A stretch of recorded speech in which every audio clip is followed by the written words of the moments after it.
Donald Trump qui va tenter de relancer sa campagne dès aujourd'hui, donc malgré l'annulation du deuxième débat avec son adversaire démocrate le 15 octobre. Alors qu'il se présente désormais comme immunisé au Covid-19, le président américain adoucit en parallèle sa position concernant le nouveau plan de relance de l'économie proposé par la Maison-Blanche. Ce plan laissait peu d'espoir encore de trouver un accord la semaine dernière, puisque Donald Trump campait sur ses positions et refusait de faire un pas en direction des démocrates. Mais finalement, cet accord ne serait pas mort-né. C'est ce qu'a affirmé le conseiller économique du président hier, un geste d'apaisement supplémentaire donc en direction du camp démocrate, alors que l'administration Trump a augmenté à 1800 milliards de dollars vendredi son enveloppe de soutien à l'économie américaine.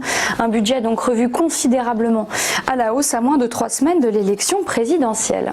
L'actualité en Europe maintenant avec le Brexit, oui, mais la France ne veut pas d'un accord à tout prix, d'un accord au rabais. C'est ce qu'a déclaré hier le secrétaire d'État auprès du ministre de l'Europe et des Affaires étrangères, Clément Beaune, sur France Info.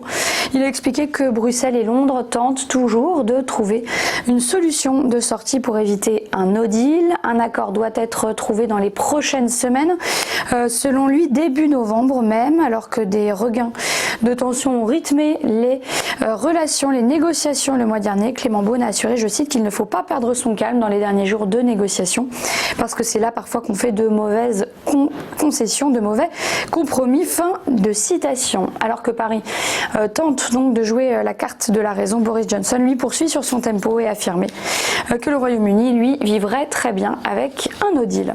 Et puis enfin on termine avec l'appel d'une quarantaine de maires français à l'Union européenne dans les colonnes du journal du dimanche concernant la transition écologique.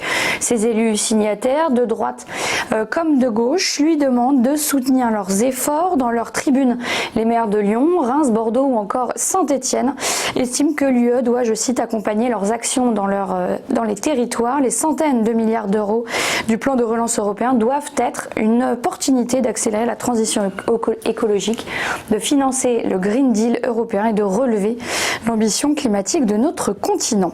Voilà pour les principales informations. Petit tour d'horizon de ce qu'il s'est passé sur les places boursières donc en fin de semaine avec les principales places européennes qui ont fini la séance vendredi donc dans le vert. Le CAC 40 a avancé de 0,71% pendant que Francfort a grappillé 0,07%.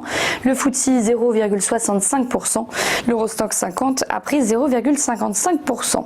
Aux États-Unis, la bourse de New York a elle aussi fini la semaine avec une note d'optimisme. Le Dow Jones est monté de 0,57% à 28 586 points, son niveau le plus haut depuis début septembre. Le Nasdaq a gagné 1,39%, le S&P 500 s'est apprécié de 0,88%. Et puis enfin, ce matin, la bourse de Tokyo a fini en légère baisse. Le Nikkei a perdu 0,26% et le Topix a cédé 0,25%. Restez bien avec nous, on revient dans un instant. À tout de suite.